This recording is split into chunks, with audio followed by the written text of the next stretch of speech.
সুপ্রিয় দর্শক, বাংলাদেশ টেলিভিশনের নিয়মিত আয়োজন ফ্যাসিবাদের দিনলিপি অনুষ্ঠানে আপনাদের সবাইকে স্বাগত জানাচ্ছি। আপনাদের সঙ্গে আছি আমি সাইদ খান। আলোচনার জন্য আমার সঙ্গে আছেন দুজন অতিথি। আমার ডান দিকে আছেন শেরেবাংলা কৃষি বিশ্ববিদ্যালয়ের অধ্যাপক ডক্টর মোহাম্মদ জামশেদ আলম, বাম দিকে আছেন বাংলাদেশ জাতীয়তাবাদী দল বিএনপির কেন্দ্রীয় কমিটির স্বেচ্ছাসেবক বিষয়ক সম্পাদক মীর শরফত আলী সফু ভাই। শাসকরা যখন জনগণের মৌলিক অধিকার কেড়ে নেয় তখনই ঘটে গণবিপ্লব। 69, 90 এবং 24-এর গণ অভ্যুত্থান তাই বলে। জার্মানির হিটলার, ইতালির মুসোলিনি, জাপানের হিদেকি তোজো, স্পেনের ফ্রান্সিসকো ফ্রাঙ্কো এবং বাংলাদেশের শেখ মুজিব ও হাসিনা তার প্রকৃষ্ট উদাহরণ। মানবজাতির ক্যালেন্ডারের পাতাকে রক্তাক্ত করা দেশ বিদেশের এই শাসকরা জেনে গেছে অত্যাচারের ফলাফল কি হয়। গবেষণামূলক এই অনুষ্ঠানের মাধ্যমে আমরা বিগত সরকারের যাবতীয় ফ্যাসিবাদী ও স্বৈরাচারী নীতির ধরনকে চিহ্নিত করবার চেষ্টা করছি, খুঁজে বের করবার চেষ্টা করছি নাগরিক অধিকার নিশ্চিতের পথ, যাতে ভবিষ্যতে আর কোনো শাসক নাগরিক স্বাধীনতাকে লঙ্ঘনের সাহস না পায়। দর্শক, আজ 29 জুন 2025। গত 16 বছরের শুধুমাত্র এই দিনটিতে কি কি ঘটেছিল, অতিথিদের সঙ্গে আলোচনার আগে বিভিন্ন গণমাধ্যম থেকে সংগৃহীত কিছু সংবাদের শিরোনাম দেখে আসি। 2009 আশুলিয়ায় ফের শ্রমিক নিহত। 2012 চুক্তিভিত্তিক নিয়োগ নিয়ে লুটপাট বিমানে। 2013 জিএসপি ফিরিয়ে দিতে আমেরিকাকে চিঠি দেবে বিএনপি। 2014 রাজধানীতে পুলিশের সঙ্গে বন্দুকযুদ্ধে 2 জন নিহত। 2015 খালেদার আবেদন খারিজ। 2016 দেশের সেবা খাতগুলোর মধ্যে 8,822 কোটি টাকার ঘুষ লেনদেন হয় টিআইবি। 2017 শতাধিক মামলার জালে খালেদা পরিবার। 2018 গাজীপুর সিটি নির্বাচন, অনেক কেন্দ্রে অস্বাভাবিক ভোট, ব্যবধানও বেশি। 2019 জিয়াউর রহমান মুক্তিযুদ্ধের চেতনায় বিশ্বাসী ছিলেন না, হানিফ। 2021 আওয়ামী লীগ পালানোর দল নয়, ওবায়দুল কাদের। 2022 ইভিএমের পক্ষে আওয়ামী লীগ সহ মাত্র 4টি দল। দর্শক, আমরা দেখে নিলাম গত 16 বছর ধরে ফ্যাসিস্ট শেখ হাসিনা সরকার কিভাবে রাষ্ট্রীয় প্রতিষ্ঠানগুলোকে সাধারণ মানুষের মুখোমুখি দাঁড় করিয়ে মানুষের মৌলিক মানবিক অধিকার কেড়ে নিয়েছিল। এসব বিষয় নিয়ে আলোচনা শুনবো অতিথিদের মুখ থেকে। শুরুতেই যাচ্ছি প্রফেসর ডক্টর মোহাম্মদ জামশেদ আলম, আপনার কাছ থেকে। 2012 সালের একটি সংবাদে আমরা দেখছি চুক্তিভিত্তিক নিয়োগ নিয়ে লুটপাট বিমানে। দৈনিক যুগান্তরের খবর ছিল এটি। জাতীয় পতাকাবাহী সংস্থার চুক্তিভিত্তিক অযোগ্য দুর্নীতিপরায়ণ নিয়োগ দিয়ে রাষ্ট্রীয় সম্পদ লুটপাট করায় হাসিনা সরকারের প্রত্যক্ষ হস্তক্ষেপ ছিল কিনা এবং শেখ হাসিনা রাষ্ট্রীয় প্রধানমন্ত্রীর চেয়ারে থেকে তিনি এটি চেয়েছিলেন কিনা, উস্কে দিয়েছিলেন কিনা। আমরা যদি দুর্নীতিকে সংজ্ঞায়িত করি নিয়ম বহির্ভূত অথবা অনিয়মের মাধ্যমে যদি সে নিয়োগ পায়, গত 3টা রাষ্ট্রীয় নির্বাচন যে প্রক্রিয়া হয়েছে, একটা রাষ্ট্রের মধ্যে যখন প্রধানমন্ত্রী নির্বাচন প্রক্রিয়াটাই অনিয়মের মধ্য দিয়ে হয়, তখন আপনি বিমান বলেন, যে কোনো প্রতিষ্ঠান বলেন, প্রত্যেকটা প্রতিষ্ঠানের নিয়োগ প্রক্রিয়া তো একই রকম হবে, এটাই তো স্বাভাবিক। আপনি 3বার প্রধানমন্ত্রী সে নির্বাচিত হয়েছে, আপনি নির্বাচিত দেখিয়েছেন। আপনি দেখেন প্রথম নির্বাচনটা ছিল, এটা একটা আন্তর্জাতিক একটা চক্রান্তেরই। আমরা 2008 সালে যখন 1/11-এর পরবর্তী আমরা সব কিছু জানি, 2 নেত্রীকে কীভাবে কনভিন্স করার চেষ্টা করা হয়েছে। বেগম খালেদা জিয়াকেও প্রস্তাব দেওয়া হয়েছিল, শেখ হাসিনাকে প্রস্তাব দেওয়া হয়েছিল। তিনি কিন্তু এই অনিয়মটাকে অ্যাকসেপ্ট করে নিয়ে কিন্তু প্রধানমন্ত্রী হলেন। তারপরের টার্মে উনি কীভাবে নির্বাচিত হলেন, একেবারেই বিনা ভোটে 153টা আসন কনফার্ম করেছেন আগে। তারপরে উনি বাকি 147টা আসনের নির্বাচনের একটা প্রক্রিয়া দেখিয়ে প্রধানমন্ত্রী হয়েছেন।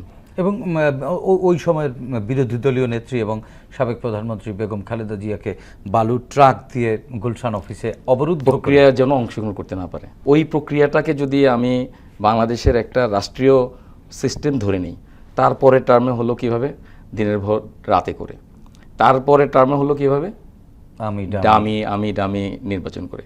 একটা রাষ্ট্রের প্রধানমন্ত্রী নির্বাচন প্রক্রিয়াটা যদি এমন হয়, আপনি আর কোনো প্রতিষ্ঠানের ব্যাপারে কি দুর্নীতির প্রসঙ্গ টেনে আনার কোনো প্রয়োজন আছে? প্রত্যেকটা প্রতিষ্ঠান, প্রত্যেকটা সংগঠন, তার মানে গোটা সিস্টেমটি যে ফল করেছে বা রাষ্ট্রটি যে ফল করেছে, তাহলে তো গোটা দায় তার মাথার উপরেই বর্তায়। একই বিষয় সপু ভাই, জানি যে 2014 সালে যখন প্রথমবার কনস্পিরেসি করে শেখ হাসিনা একা একটি নির্বাচন করে আসলো, আপনার রাজনৈতিক অভিজ্ঞতা এবং নাগরিক হিসেবে আপনার অভিজ্ঞতাগুলো কেমন ছিল শেখ হাসিনার শাসনামল?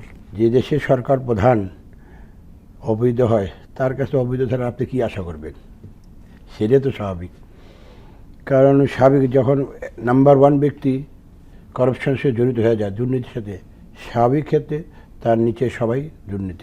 দেশে যে আজকে সত্যিকার পাহাড় সমান দুর্নীতি, শেখ পরিবার হাজার হাজার কোটি টাকা, 1 লাখ কোটি টাকা নাকি তার বাইরে আছে, এবং তার ছোট ভাই ছিল, সেটা হলো মেন এজেন্ডা তার মধ্যে হয়েছে। এরকম নাসরুল হামিদের মতো লোক অনেক মানে অলিগার্ক সব সৃষ্টি মানে করেছিলেন। আমি দুর্নীতি কাগজ আমার মনে হয় পৃথিবীর কোনো দেশে হয়েছে কিনা আমার জানা নাই ভাই, সত্যি কথা। এখন তো আমরা দেখতে পাচ্ছি, যেমন বিভিন্ন জায়গায় আমাদের কাছে আসে, আমরা পলিটিক্স করি, আমাদের কাছে লোকজন আসে। তাহলে আপনারা যারা রাজনীতি করেন, ভবিষ্যতে রাষ্ট্র পরিচালনার চিন্তা ভাবনা করেন, আপনারা কি দিয়ে রাষ্ট্র চালাবেন, কোন রাষ্ট্র চালাবেন, না। সেই রাষ্ট্রটি কি রেখে গেছেন? না, সেই রাষ্ট্র থেকে সেটা ঠিকই বলছেন। গত 5ই আগস্ট আমাদের ছাত্র জনতা, আমাদেরই সন্তানরা এবং আমাদের রিক্সাওয়ালা, শ্রমিক বলেন, সাধারণ মানুষ, খেটে খাওয়া সবাই মানুষ। মিলে এটা আন্দোলন সংগ্রামে অংশগ্রহণ করেছে। এবং তার পূর্বে গত 16 বৎসর বিএনপির আন্দোলন সংগ্রাম মাঠে ছিল। এবং আপনার বিএনপির ইলিয়াস আলী সহ, সাবেক এমপি ইলিয়াস আলী সহ, যে আমাদের 600 থেকে 700 নেতাকর্মীদের আমরা গুম করা হয়েছে, এবং তাদের হদিশ এবং প্রকাশ্যে গুলি করে ভোলার প্রকাশ অনেক ভোলার যে ছাত্রদলের সভাপতি, 5ই আগস্টে ধরেন মুন্সিগঞ্জের স্বেচ্ছাসেবক হ্যাঁ, দলের আমাদের নেতা। 5ই আগস্টের হলে আমাদের প্রায় 15 থেকে 2000 লোকের হত্যা করা হয়েছে। আমাদের নামে 100 মামলা, আমাদের পার্টি সেক্রেটারির নামে আপনার 150 মামলা ছিল, আমাদের নামে 300 250 মামলা, বারবার সবাই এমনি এইভাবে সবাই মামলা মামলা মামলা। কিন্তু তারপর আমরা কোনো হাল ছাড়িনি, আমরা প্রতিনিয়ত। সৌরভ ভাই, আপনি যেহেতু মামলার কথা তুললেন, আমার খুব ব্যক্তিগতভাবে জানতে ইচ্ছে করছে। আপনি বললেন 300 350 মামলা, তাহলে আপনারা কি এই মামলাগুলোতে হাজিরা দিতেন? প্রতিদিন আমরা সকালবেলা হলে আমাদের কাজ ছিল যে আমাদের এক ভাই, আমাদের একসাথে সহযোদ্ধা আবির সোহেল একটা কথা বলতো যে বাচ্চা ছেলেরা, স্কুলের ছেলে মেয়েরা সবাই কাঁধে ব্যাগ, ইউনিফর্ম পরে ব্যাগ পিছনে কাঁধে নিয়ে স্কুলে যায়। আর আমরা কি করতাম, আমাদের কাজ হলে সকালবেলা হলে কোর্ট, এবং কোর্টে কি আপনি কি অদ্ভুত, এবং যেসব বাচ্চা ছেলেরা, অদ্ভুত লাগতো আমাদেরকে। একটা ছোট্ট ঘটনা বলি, আমি হাবিব স্যার, আমাদের যে একদম মামলা, তো আমাদেরকে বলো যে হাজির আছে উকিল সাহেব, বলো যে ওনারা যে সিনিয়র নেতা এখানে আসছেন। কারণ আমি বললাম যে, আমি তাকে বললাম যে ভাই ভিতরে চলে যাই, ওখানে খামাখা, ও বাচ্চা ছিল, আর মোটিভ ভালো না। ঠিকই বললো যে না, ভিতরে যেতে হবে। তো আমি চলে গেলাম। তো সে আসতে দেরি করছে 1 ঘন্টা আমাদের এই ইয়ের মধ্যে, গারদ আসতে হচ্ছে, খাঁচার মধ্যে 1 ঘন্টা আমাদেরকে ভিতরে দাঁড়া করে রাখলো। 1 ঘন্টা পর আমাকে ছাড়ে, বাচ্চা ছেলে, মনে আমাদের সন্তান সমতুল্য হবে মেবি। তো এই যে আচরণ, মানে কোর্ট কাছারি তো কিছু ছিল না, মানে আমাদের সাজা। আপনারা গত 15 বছরের মধ্যে 10 বছর তো এভাবেই কেটেছে। এভাবে তো কেটেছে। মানে তাহলে আপনাদের ব্যক্তি জীবন, পারিবারিক জীবন, আমাদের ব্যক্তি জীবন, পারিবারিক জীবন, কোনো জীবন ছিল না ভাই। কোথায় একটা বলি, আমার সন্তান ছিল একটা, যে যখন আওয়ামী লীগে ক্ষমতায় আসলো, আমার সন্তানের একটা বয়স ছিল 1-এ পড়তো, আর একটা পড়তো 3-তে। তো তাদেরকে নিয়ে, যে আপনাদের মুক্তিযুদ্ধের সময় আমরা দেখেছি যে অনেক গাট্টি বস্তা নিয়ে এসে ধরে দিতে, আমাদের সেই অবস্থা হয়েছে। দেখা যাচ্ছে কোর্টের মধ্যে টিভি লিস্ট চলে আসছে, এই মামলা তার মাল ক্রোক করা হলো, সাথে সাথে বাসাতে বেরিয়ে গাট্টি বস্তা নিয়ে আরেক জায়গায় আবার ওইখান থেকে আরেক জায়গায়। অদ্ভুতই ছিল, মানে আমাদের বিভিন্ন জায়গায়, মানে আমাদের উপর যে টর্চার, পারিবারিক পারিবারিক বলতে কোনো আমাদের লাইফই ছিল না। এবং আমাদের উপর টর্চার, ফিজিক্যালি টর্চার বলেন, আমাদের কষ্ট রিমাইন্ডে বলেন, ডিবি গারদের মধ্যে 10 দিন 12 দিন 15 দিন আমাদের ফ্লোরের মধ্যে শোয়ায় রাখতো। তো মানসিক দর দেখা অদ্ভুত, যেমন এই রুমটার মধ্যে আমরা আসছি, পিছনের রুম থেকে দেখা গেল যে একটা আপনার অদ্ভুত আওয়াজ করতেছে, ও মা গো, বাবা গো, মানে এরকম রাইট, ওই যে মানে মেন্টাল যে ট্রমাটাইজ হয়ে যেত, কারেক্ট, ওই জিনিসগুলো হয়তো আমাদেরকে বলা পরে হতো। এরকম আমাদের মানসিক টর্চার 12 দিন। তাহলে শেখ হাসিনার শাসনটা কি করেছে? তিনি তো কথায় কথায় গণতন্ত্রের সবক দিতেন। গণতন্ত্র কি আছে সেটা দেখলেন। আর আজকে এটা তো 1948 সালের সংগঠন আওয়ামী লীগ। শেখ হাসিনা যে জিনিসটা করেছে, আমার মনে হয় পৃথিবীর কোনো শাসক এভাবে করছে কিনা সন্দিহান। এবং আমরা এটা ছিলাম যে তার পতন হবে, কিন্তু এভাবে হবে সেটা আমাদের পরিণতিটা এমন এরকম হবে যায় না। কারণ আওয়ামী লীগের এখন আমার মনে এক সময় হয় যে আওয়ামী লীগের পতন এভাবে কীভাবে হলো। কিন্তু আপনার কি মনে আছে ভাই, বেগম খালেদা জিয়া শেখ হাসিনার পতন সম্পর্কে একটা ভবিষ্যৎবাণী বলে দিয়েছে, যেটা বলেছিলেন সেভাবেই কিন্তু ম্যাডাম বলেছিলেন, আশ্চর্য একটা ব্যাপার। আশ্চর্য, ম্যাডাম বলেছিলেন যে এই আওয়ামী লীগ পচে গলে দুর্গন্ধ হবে? বের হবে না এমনভাবে দুর্গন্ধ বের হবে, তখন বুঝবে। এবং সেই কথাটাই ফলছে, ম্যাডাম সেই কথাটাই বলেছিলেন। এবং এই যে যেই প্রসঙ্গ দিয়ে আজকের আলোচনাটা আমরা শুরু করতে ইয়ে করলাম, যে দুর্নীতির প্রসঙ্গ, আপনাদেরকে মনে আছে, আমরা যেহেতু শিক্ষাঙ্গনের লোক, আমার শিক্ষাঙ্গনের প্রসঙ্গগুলোই বেশি মনে আসে। ছাত্রলীগ নামের দুইটা ছাত্রলীগের নেতা, সম্ভবত ফরিদপুরের দুইজন ছাত্রলীগের নেতা, 2000 কোটি টাকা পাচার। আপনি এবার ভাবেন, এই 2000 কোটি টাকা পাচারের বিষয়টা হয়তো আপনি ডকুমেন্টেড। একটা ছাত্র নেতা, তাও একটা ইউনিয়ন পর্যায়ে অথবা উপজেলা পর্যায়ের একটা ছাত্র নেতা, যদি 2000 কোটি টাকা পাচার ব্যাপারটা আংশিক পাচার, মানে এটা হয়তো মানে পুরোটা হয়তো না পারেনি, পুরো তথ্য সেই পাওয়া যদি যায়নি। হয় অবস্থা, তো এই যে আপনি লক্ষ কোটি, তো যারা এমপি আপনাদের আলোচনা তারপরে যদি আমি আরেকটু বলি, ধরুন আমাদের সাজার ব্যাপারে আসি। এই যে সাজা, এই যে আজকে গতকাল দেখলাম, এই যে চিফ জাস্টিসগুলি ছিল, এদের কি বিবেক বলে অত্য নিচে একটা সামনে দাঁড়িয়ে পাল্লা রাখেতেন, যে দাঁড়িয়ে পাল্লা রাখার উদ্দেশ্য কি, যেমন সমান সবার জন্য, মানে ইসলামের দৃষ্টিতে যাকে মিজান বলা হয়, যাই না, ন্যায় ন্যায় বিচার রাখছে। কিন্তু সে দাঁড়িপাল্লাকে অবমাননা করে তাদের নেতৃত্বেই এই যে কোর্টগুলিতে একটা টিম করেছিল, সেই টিমে এনএসএর লোক থাকতো, গোয়েন্দাদের লোক থাকতো, কোর্ট থাকতো, বিভিন্ন লোক থেকে আমাদের সাজাগুলি ফার্স্ট শুরু করলো।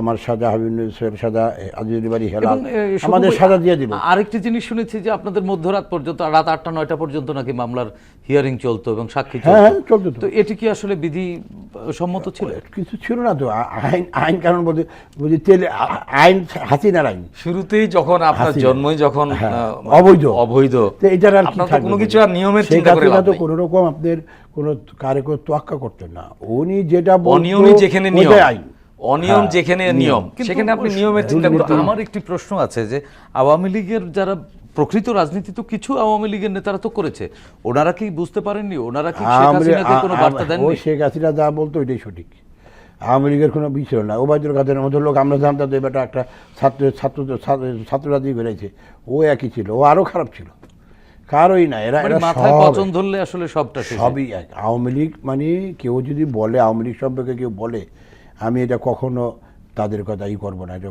কখনো তাদের মানে এদের মধ্যে কোনো মনুষ্যত্ব বলতে কিছু ছিল না। মানে তাহলে রাজনৈতিক কোনো দর্শন বা কোনো প্রকার নীতি নৈতিকতা? আওয়ামী লীগের দর্শন থাকতো, আপনি চিন্তা করতে, যদি দর্শন থাকতো তাহলে কিভাবে আওয়ামী লীগের মতো সংগঠন 17 বৎসর কিভাবে থাকে, তাই না? এই যে আমরা যখন এলাকায় যাই, প্রতিনিয়ত আমি আমার এলাকা মুন্সিগঞ্জে থাকি, কথাবার্তা বলি, সবাই একটি বলতে, ভাই যাই কিছু করে আওয়ামী লীগ হয় না তোমরা, ভাই সবাই এখন ভয় পাচ্ছে, জবরদখল করো না, রাজনীতি আবার এরকম পর্যায়ে যায়, জবরদখল করো না, মানুষের টেন্ডারবাজি করো না, ও যে থানা কম্পাউন্ডার যে ওসি চেয়ারে বসা বিচার আচার করো না, উপজেলা ইউনিট সাহেবদের বলে এটা করে ওইটা করো না। খবরদার, আমি আমার নেতা কর্মীদেরকে একদম স্ট্রিক্টলি বলা আছে, কঠিন বার্তা, খবরদার কেউ যাবো না। থানা পুলিশ, আপনাদের আমরা এইসব ব্যাপারে খুব করা হচ্ছে, এই নির্দেশনায় কি কাজ হচ্ছে? তারপরেও তো নানান ধরনের, আমি বলি, আপনি যেটা বলি সেটার পরীক্ষা আমি বলছি। শুনেন, বিএনপি হলো বৃহৎ দল, আর এখানে কি দেখতে হবে কি, স্বাভাবিক ক্ষেত্রে ফাঁক ফোকর তো থাকবেই, সবাই তো চেষ্টা করবেই যে একটু এদিকে কিছু সুবিধা নেওয়ার জন্য, কিন্তু এই তারপরেও তো আমরা বসি নাই। নির্দেশনা আছে আমাদের, আওয়ামী লীগের সাথে যারা ছিল তারা অনুপ্রবেশ করতে না পারে, না ওইটা পারবে না, ওইটা অনুপ্রবেশ করতে পারে। তারপরেও আমরা নানান সময় বিতর্ক শুনি আসে, কিন্তু ওইটি আমরা চেক দেওয়া হচ্ছে, এবং তাৎক্ষণিক আমাদের যেখানে চাঁদাবাজি বলেন, দখলবাজি করেন, এই যে গত পরশুদিন আমাদের এক আইনজীবী আসলেন আমাদের একটা জেলার, ইনিয়া তার এটা করে সেটা সাথে সাথে তাৎক্ষণিক রিজভি ভাই বসে, উনি আমাদের অঙ্গদলের প্রেসিডেন্ট সেক্রেটারি, এখন তার বিরুদ্ধে ব্যবস্থা নিয়ে তদন্ত করেন। আমাদের বিভাগীয় সাংগঠনিক সম্পাদক, আমি যেটা নাম বলবো না, তাকে ফোন করে বলো যে তুমি সাথে সাথে তার ব্যবস্থা নয়, আমাকে বলো তুমি একটু ভাই ওই জেলার এসপি আমার ঢাকা করে যে ওকে বলো যে ভাই তুমি ব্যবস্থা, কোনো রকম যদি কোনো রকম আপনারা ছাড় দিচ্ছেন না, কেউ ছাড় দেওয়া। আমার মনে হয় কি, বিএনপির গত 17 বছরে বিএনপির যে রাজনৈতিক যে একটা এক্সপিরিয়েন্স, অভিজ্ঞতা যেটা হয়েছে, এবং বিএনপির যে বর্তমান অ্যাক্টিং চেয়ারম্যান, উনি গত 15 বছর যেভাবে দলটাকে একটা শুদ্ধি অভিযানের মধ্য দিয়ে নিয়ে যাচ্ছেন, এবং উনি এখন পর্যন্ত গত 1 বছর সবাই ধরেই নিচ্ছিল যে এখানে হয়তো এখন তার একটা ক্ষমতার যে বহিঃপ্রকাশ ঘটবে, কিন্তু প্রতিটা মুহূর্তে দেখতে পাচ্ছি প্রতিটা শ্রেণীর জনগণ, প্রত্যেকটা শ্রেণী পেশার মানুষ তার যে বিচক্ষণতাকে কিন্তু অনেক জামশেদ বেশি ভাই, আমি প্রশংসা একটু করছেন। যোগ করি, সপু ভাই কিন্তু অত্যন্ত সুন্দরভাবে উপস্থাপন করেছেন যে তারপরেও কিছু chaotic সিচুয়েশন না, করবার জন্য আমি সেই প্রসঙ্গেই যাচ্ছি। ষড়যন্ত্রকারীরা কিন্তু ওৎপেতে আছে। এখন প্রশ্ন হচ্ছে সেই যে- জায়গায় সপু ভাইদের যে কর্মীরা রয়েছেন তারা নিশ্চয়ই সচেতন সচেতন থাকা উচিত। আছেন, কিন্তু তারপরেও তো ঢুকছে। সেক্ষেত্রে আপনি তো একজন একাডেমিশিয়ান, একজন প্রফেসর, সেই হিসেবে আসলে রাজনৈতিক দলগুলোর শেখ হাসিনার বা আওয়ামী লীগের কাছ থেকে কোন কোন জায়গা থেকে শিক্ষা নেওয়া আসলে জরুরি? শিক্ষা নেওয়ার জায়গাটাতে আমি যাচ্ছিলাম। এখন আমার রাজনৈতিক কালচারটাকে আগে পরিবর্তন করতে হবে। গত 17 বছর শেখ হাসিনা এবং আওয়ামী লীগ যেই রাজনৈতিক কালচার সৃষ্টি করে গেছে, আমরা যদি আশা করি যে 5ই আগস্টের পরে একটা প্রেক্ষাপটের পরিবর্তন, আমাদের ছাত্র জনতা প্রত্যেকের একটা যে নতুন রাজনৈতিক ধারা সৃষ্টির যে একটা আকাঙ্ক্ষা সৃষ্টি হয়েছে, সেটা একদিনে হয়ে যাবে, সেই প্রত্যাশা করাটা কিন্তু বোকামি হবে। কিন্তু বাস্তবতা হচ্ছে কি, এখানে আমাদের একটা সম্মিলিত প্রচেষ্টা প্রয়োজন। সেই প্রচেষ্টায় মাথায় রাখতে হবে একটা শ্রেণী থাকবে যে আপনি এই যে রাজনৈতিক এবং জাতীয় ঐক্যের একটা ক্ষেত্র সৃষ্টি হয়েছে 5ই আগস্টের পরে, সেই রাজনৈতিক ঐক্যটাকে ধরে রাখতে হবে। এখন আমাদের হওয়া উচিত সবারই এক কাতারে থাকা উচিত, এবং যেটা নিয়ে আমাদের নির্বাচন নিয়ে যে একটা না, কিন্তু সপু ভাই, ধোঁয়াশা ছিল, আমি বলি একটা ধোঁয়াশা ছিল, কেটে গেছে সেটা আমাদের উনি ইউনূস সাহেব সেটা কেটে দিয়েছেন, আমি ওনাকে ধন্যবাদ জানাই, এবং আমাদের অ্যাক্টিং চেয়ারম্যান ওনাকে জানাই, সুন্দরভাবে কেটে গিয়েছে। এখন আর কোনো বিভেদ থাকা উচিত না।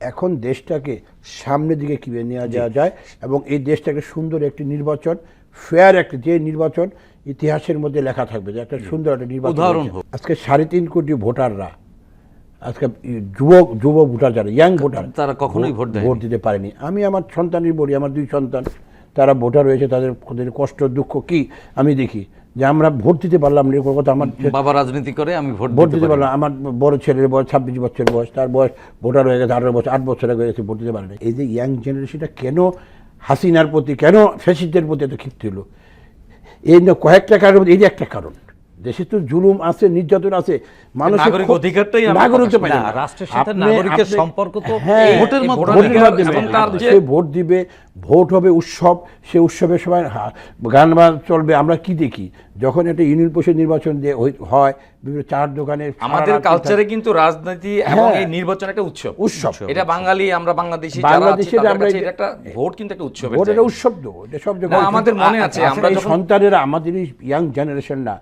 তারা কতটুক, আপনি চিন্তা করে দেখেন, তারা কতটুক মারমুখী হইলে আপনি গুলি করতেছে, তারা এখানে গুলির মধ্যে মারো, গুলি করো, পিতা মাতা সন্তানদের ছেড়ে যাও, তোমরা যাও।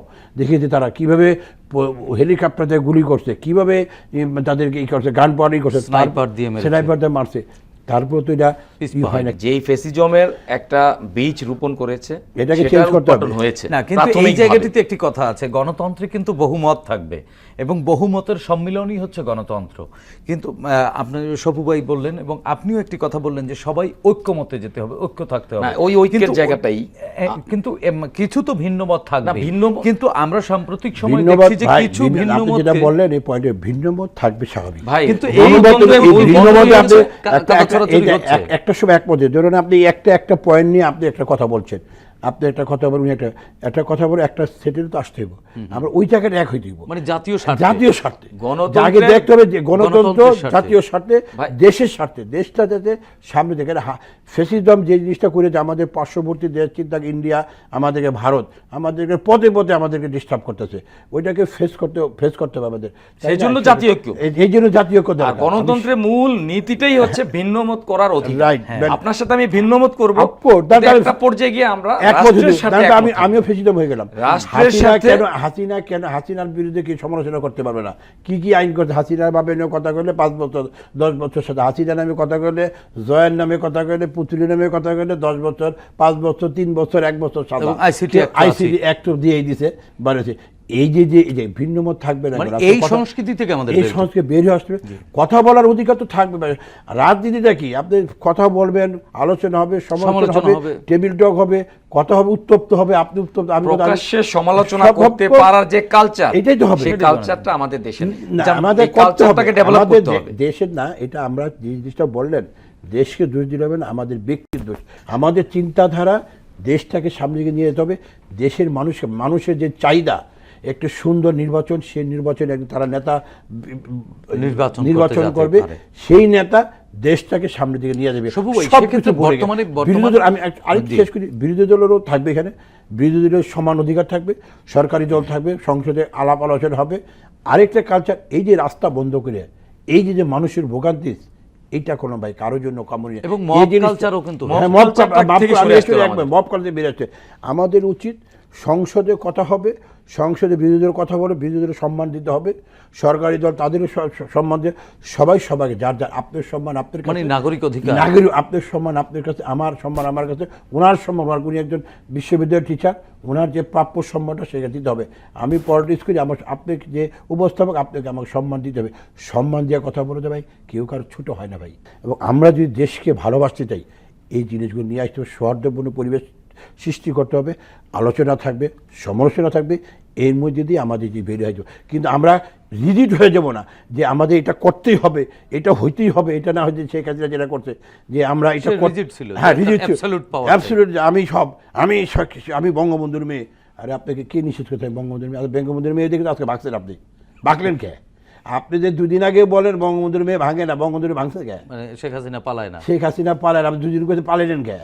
খালেদা জিয়ারও তো 111 সরকার তো অনেকই করছিল। খালেদা জিয়া কি বলছে যে এটাই আমার দেশ? খালেদা জিয়ার উপর কম টর্চার হয়েছে এই মহিলার, 8 বছর আপনি বিনা দোষে তাকে সাজা দিচ্ছেন, তার উপরে যে টর্চার হয়েছে, তাকে জেলখানা প্রস্তাব দেওয়া হয়েছে, আপনি আসেন, সে তো কোনোদিন ওই ভাই যেটা বললেন প্রফেসর সাহেব, যে তার যার ক্ষমতাটা অবৈধ, সেই অবৈধ ক্ষমতাতে খালেদা জিয়া কখনো সেটাকে বলেন না আমি নির্বাচনে যাবো না হাসিনার অধীনে। শেখ হাসিনা এরশাদের সময় তাকে অফার দেয়, বলছে যে না আমি এই অবৈধ সরকারের কাছে নির্বাচন যাবো না। অনিয়মের সাথে কখনো কম্প্রোমাইজ করেন না। এই একটা জায়গাতে এই জন্য তো সে দেশে, একটা নিজস্বতা তৈরি করেছেন। এই জন্য তো তাকে ওই কাতারের আমি তার বিমান যে অনার দিচ্ছে, তার জীবন আর কি চাওয়ার আছে। তো এটাই বলে, এই জন্য তো খালেদা জিয়া আর শেখ হাসিনা এখানে, ওই যে শেখ হাসিনা অনিয়ম হলে ভালদা দূরে জায়গা, ওই যে ভাই যেটা বললো যে 111 2 সরকারই তো, তারও তো সে তো অনিয়ম প্রস্তাব দিচ্ছে, গেছে দূরে গেছে, আর ঠিক আছে তোমাকে বিচার টিচার কিছু হবে না, কিন্তু হয়রাজ তাদের লোকজন কম মাইর খাইনি তো। 111 সময় তাদের লোক তো জেলে ছিল, মাইর খেয়েছে না, তো তারা তো অনিয়মের মধ্যে পারা, তার ক্ষমতা, তার দরকার হলো ক্ষমতা। এই মুহূর্তে আসলে সপু ভাই, আসলে রাজনৈতিক মীমাংসা তো একটা হয়েই আছে, এক ধরনের মীমাংসা হয়েই গেছে, কিন্তু তারপরেও সামনে যে মানে 5-7 মাস সময় আছে, এই সময়টাতে রাজনৈতিক দলগুলোর প্রতি পরামর্শ কি? গণতান্ত্রিক যারা রাজনৈতিক দল, যারা নতুন যে রাজনৈতিক দলগুলো সৃষ্টি হলো এবং যারা আগামী জাতীয় সংসদ নির্বাচনে অংশ নেবে, এবং সরকার, এদের প্রতি আপনার পরামর্শ? এটা পরামর্শ আমি যেটা বলি যে আমাদের যে ছাত্ররা যারা আসছেন, এটা তো আমাদের সন্তান সমতুল্য, এবং তারা এই জুলাই অভ্যুত্থানে তাদের রক্ত আছে, তাদের অবদান আছে, এটা মানে করার সুযোগ নাই, কারণ সেক্ষেত্রে আমার সন্তানেরও ছিল, সেই আন্দোলনে তো আমাদের দলমত নির্বিশেষে সবাই অংশগ্রহণ ছিল, সেখানে ছিল, তারা সাহস করে বেরিয়েছে, তারা রাস্তার দাঁড়িয়েছে যে না এই অনিয়ম। এবং একটা মজার ব্যাপার, এটা কিন্তু একটা কৌশলগত অবস্থান, অবশ্যই। কারণ হচ্ছে কি, যখন 17 বছর রাজনৈতিক কোনো প্রক্রিয়াই একটা সরকারকে কোনোভাবেই টলাতে পারেনি, তখন কিন্তু অনেকটা এটা কিন্তু একেবারে কাকতালীয় একটা ব্যাপার, একটা কোটা বিরোধী, একটা চাকরি ভিত্তিক একটা আন্দোলন থেকে অনেকগুলো ইস্যু একসাথে, যখন সাধারণ জনগণের ভিতরের ক্ষোভটাই, আপনি যেটা বলেন এটা আপনি টলাইতে পারে তা না, রাজনৈতিক নেতৃত্ব পরিস্থিতি সৃষ্টি করেছে, রাজনৈতিক নেতৃত্ব যারা ছিলেন, যারা সবাই এটাকে একটা পরিস্থিতি সৃষ্টি করে নিয়ে গিয়েছে। 17 বছরের যে গ্রাউন্ড সৃষ্টি করেছে রাজনৈতিক দলগুলো, সেই গ্রাউন্ডটা পার করেছে, কিন্তু সাথে সবার একটা ইয়ে ছিল, সবাই আমাদের প্রতিটি ছাত্রদের আমাদের সমর্থন ছিল, আমাদের এবং রাজনৈতিক দলগুলো কৌশলগতভাবে এটাকে রাজনৈতিক কোনো ব্যানারে কিন্তু একটা রাজনীতি, এটাও এক ধরনের আমি বলি আমাদের রাজনৈতিক দলগুলোর কৌশলই ছিল। চেয়ারম্যান সাহেবের সাথে যারা আন্দোলন সংগ্রাম করেছে, জুলাই যারা নেতৃত্ব দিয়েছে, বর্তমানে যারা আছে, তাদের সাথে অ্যাক্টিং চেয়ারম্যান কিছু প্রতিনিয়ত যোগাযোগ ছিল, সেটাই তো সবাই আমরা রাজনৈতিক ব্যানারে রাজনৈতিক একটা দাবি আদায়, যখন সবাই একসাথে একমত হয়ে গেছে, তখন গোটা জাতি এক হয়ে গেছে, গোটা জাতিকে এক হয়ে গেছে। এখন সেই জিনিসটা আমি আপনি যে কথাটা বললেন না, যে আজকে উচিত এখন যে আমাদের সবাই যারা আছেন, এনসিপি বলেন, তারা আমাদের তাদেরকে নিয়ে তারাও আসা উচিত। তো যেহেতু বিএনপি যে কোনো কারণে বিএনপি তো বড় দল, তো আপনারা আসেন, আমরা তো আমাদের ইয়ে কি বলেছে, গতকালকেও বলেছে আমাদের অ্যাক্টিং চেয়ারম্যান, যে সর্বদলীয় সরকার হবে, সর্বজাতীয় সরকার বলেন, অথবা যেভাবেই চান সেটা কি নিয়ে দেশটাকে যদি ফেসিস পরাজিত শক্তি যদি আবার আসে, তাহলে কেউ তো রক্ষা পাবে না, দেশটা আবার মেসাগার হয়ে যাবে। সেই জন্য আমাদের ঐক্য থাকা উচিত, একসাথে থাকা উচিত, ঐক্যবদ্ধভাবে নির্বাচন করা দরকার। সহযোগিতা এই করে সরকারকে একটা সুষ্ঠু নির্বাচন করা, যাতে হয়। সেই নির্বাচনে সবাই মিলে সব দলই থাকবে, একটা উৎসব এনসিপি থাকবে, উৎসব হবে, সুন্দর একটা পরিবেশ হবে, সেখানে একটা ভালো সবাই বসে কাকে বিরোধী দল করা যায়, কারা বিরোধী দলের সঠিক সমালোচনা করতে পারে। কারণ আপনি এখন তো বিরোধী দল আপনি ঠিক করতে পারছেন না, কি হচ্ছে বিরোধী দল কী হতে পারে, কারা হবে, সেটাকে আপনাকে নির্ধারণ করতে হবে। নির্ধারণ করতে হলে সবার একটা দরকার, একটা প্ল্যাটফর্মে আসা উচিত। এসে তখন একটা হলে বিরোধী দলের যে আমার যে বক্তব্য, এটা আমার নিজের অ্যানালিসিস, বিরোধী দলকে সম্মান দিতে হবে, আবার সরকারের দলেও সম্মান দিতে হবে, রাইট। তাদের আপনার দেশকে কোথায় নিয়ে যেতে হবে। আজকে দেশটা আমাদের যে অবস্থা ছিন্ন বিচ্ছিন্ন, হাজার হাজার কোটি টাকা আজকের দেশে বাঁচা হয়ে গেছে। মানে মূল কথা হচ্ছে সবই ভাবনায় সবার আগে বাংলাদেশ, সবার আগে বাংলাদেশ। এই দেশটাকে সুন্দরভাবে সবাই মিলে নিয়ে যাওয়া যায়। আমি মনে করি 5 বছরের মধ্যে দেশ মানে একদম সুন্দর একটা দেশ। আপনার প্রত্যাশা এবং পরামর্শ কি? আসলে আপনি একজন একাডেমিশিয়ান। রাষ্ট্রীয় যে কাঠামোতে বিচারহীনতার যে একটা সংস্কৃতি, জোর করে বিচার আদায় করার যে সংস্কৃতি ছিল, এই সংস্কৃতিগুলো বন্ধ করতে হবে। আমাদের মনে আছে যে এস কে সিনহা আমাদের প্রধান বিচারপতি, কিভাবে তাকে দেশ ছাড়তে হয়েছে, বাধ্য করা হয়েছিল, লাথি মেরে বের করে। তার মানে কি, একটা রাষ্ট্রের প্রধান বিচারপতিকে যদি আপনি এভাবে বাধ্য করতে পারেন, তার মানে সেই দেশের একটা রাষ্ট্র কাঠামো থাকে না, 3টা স্তম্ভের উপর দাঁড়িয়ে থাকে, এক্সিকিউটিভ, লেজিসলেটিভ, জুডিশিয়ারি। 3টা ইন্ডিপেন্ডেন্ট, আলাদাভাবে কাজ করবে, পরিপূরক হিসেবে পরস্পর।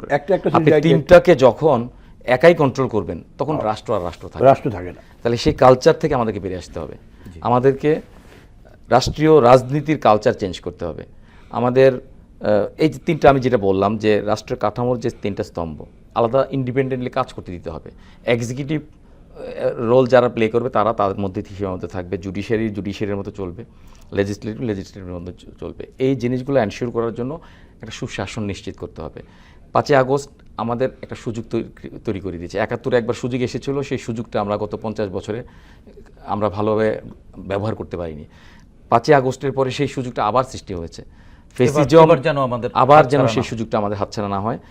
আমাদের একটা ভালো দিক হচ্ছে যে এখন যে প্রধান একটা রাজনৈতিক দল জনাব তারেক রহমান যেভাবে জাতীয় ঐক্যের ডাক দিচ্ছেন, সেটা শুধু 5ই আগস্ট বলে না, উনি গত 15 বছর একই কথা বলছেন। ইভেন 2023 সালে যে উনি 31 দফার যে সংস্কার প্রস্তাব দিয়েছিল, সেটারই একটা ফাইন টিউনিং কিন্তু এখন কথা হচ্ছে।